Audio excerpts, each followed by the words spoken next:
Assalamualaikum warahmatullahi wabarakatuh. Nama saya Rihat Manovian Yunanda, NPM 181442029. Di sini saya akan mempresentasikan tentang asas-asas dan prinsip konseling lintas budaya. Nah, di sini saya akan menjabarkan untuk bertujuan. Yang pertama adalah mengetahui konsep konseling lintas budaya. Yang kedua untuk mengetahui asas konseling lintas budaya. Yang ketiga adalah mengetahui prinsip-prinsip konseling lintas budaya. Yang pertama adalah konsep konseling lintas budaya. Pengertian dari konseling lintas budaya itu sendiri adalah suatu proses konseling yang melibatkan antara konselor dan konseli yang berbeda budayanya, dan dilakukan dengan melibatkan budaya subjek yang terlibat dalam konseling. Konseling lintas budaya terjadi apabila proses konseling terdapat perbedaan-perbedaan budaya antara konselor dan konseli. Perbedaan antar keduanya muncul sebagai proses hasil sosialisasi dalam kebudayaan yang berbeda. Selanjutnya adalah latar belakang konseling lintas budaya. Menurut Ivey 1993, hubungan klien dan konselor dalam proses konseling selalu dipengaruhi oleh budaya dan latar belakang sejarah klien dan konselor. Konselor dan klien berinteraksi dengan membawa seperangkat budayanya masing-masing untuk menuju suatu proses konseling. Keseluruhan komponen bersama menuju proses konseling termasuk merumuskan tujuan konseling budaya yang berlaku pada diri konselor, klien, lingkungan, dan teori yang digunakan. Berdasarkan uraian tersebut dapat dikemukakan latar belakang konseling lintas budaya, yaitu yang pertama, adanya kecenderungan budaya global dan transformasi budaya di mana kehidupan masyarakat semakin terdiri dari berbagai budaya yang selalu berinteraksi dan berubah. Yang kedua adalah setiap budaya akan membentuk pola kepribadian, tingkah laku secara khusus, termasuk dalam proses konseling. Selanjutnya, adanya proses akulturasi atau pencampuran antar budaya. Yang nomor selanjutnya adalah adanya berbagai keterbatasan, hambatan dalam praktek konseling yang selama ini dilakukan, terutama pendekatan psikodinamika, behavioristik, kognitivistik, eksistensial humanistik yang kurang mempertimbangkan aspek budayanya. Yang terakhir adalah adanya berbagai pendekatan konseling yang bersumber dari nilai-nilai budaya asli masyarakat dan berkembang dalam praktik konseling di masyarakat. Yang selanjutnya adalah asas-asas konseling lintas budaya. Asas-asas konseling lintas budaya itu sendiri terdapat 11 asas-asas. Yang pertama adalah asas kerahasiaan. Konselor harus menjamin kerahasiaan semua data yang disampaikan klien, dan asas ini merupakan asas kunci dalam layanan konseling lintas budaya. Yang kedua adalah asas kesukarelaan, atau proses konseling harus berlangsung atas dasar sukarela, baik dari konselor maupun klien.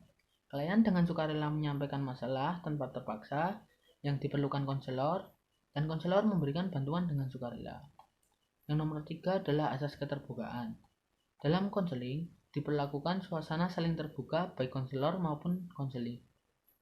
Konselor harus tampil terbuka, asli, otentik, tampil apa adanya, dan klien harus mau membuka dirinya menyampaikan masalah secara terbuka, jujur tentang keadaan dirinya.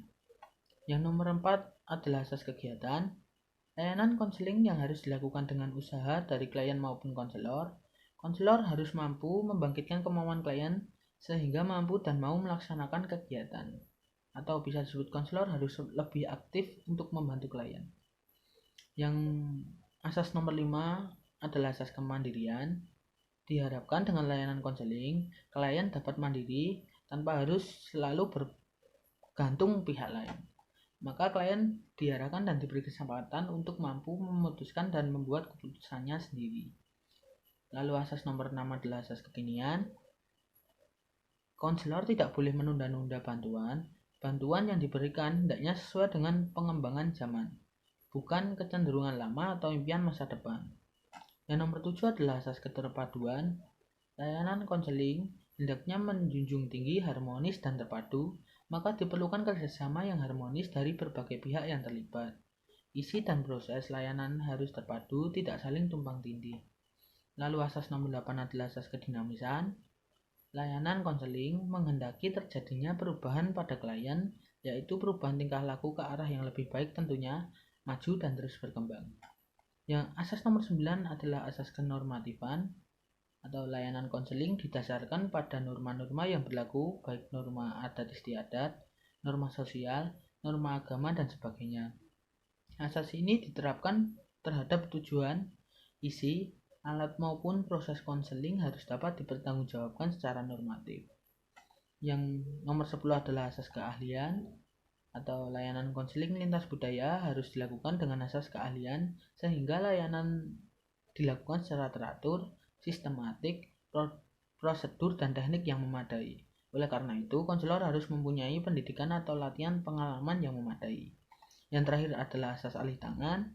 Dalam layanan konseling lintas budaya, pihak-pihak yang tidak mampu menyelenggarakan layanan secara tepat karena keterbatasan kewenangan dan kompetensi supaya melakukan ahli tangan kepada pihak yang lebih kompeten. Nah, selanjutnya adalah prinsip-prinsip konseling lintas budaya.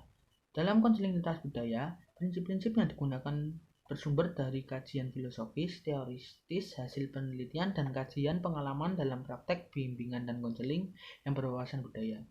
Prinsip-prinsip konseling lintas budaya banyak yang bersifat hipotesis, berupa pemikiran dan masih terus berkembang. Dragum 1996 mencatat sejumlah kesepakatan dari praktis, peneliti, dan ahli-ahli teori tentang prinsip-prinsip konseling lintas budaya, yaitu yang pertama, teknik atau aktivitas para konselor semakin berubah, yaitu menyesuaikan atau menerapkan dalam lingkungan budaya yang berbeda. Hal ini bukan berarti konseling secara otomatis mengikuti budaya klien apa adanya. Yang nomor 2 adalah permasalahan dalam proses konseling akan cenderung meningkat jika antara klien dan konselor terdapat perbedaan kebudayaan yang semakin melebar. Poin selanjutnya yaitu permasalahan atau problem. Pola-pola perilaku bermasalah akan berbeda-beda dalam berbagai budayanya. Selanjutnya adalah norma, harapan, perilaku, stres juga memiliki keragaman antar kebudayaan. Klien-klien dari berbagai budaya memiliki cara yang berbeda dalam penyesuaian diri. Poin yang selanjutnya adalah konsep-konsep konseling dan pola-pola membantu berkaitan dengan suatu kebudayaan. Sekian dari saya. Banyak kurang mohon maaf. Saya ucapkan terima kasih. Wassalamualaikum warahmatullahi wabarakatuh.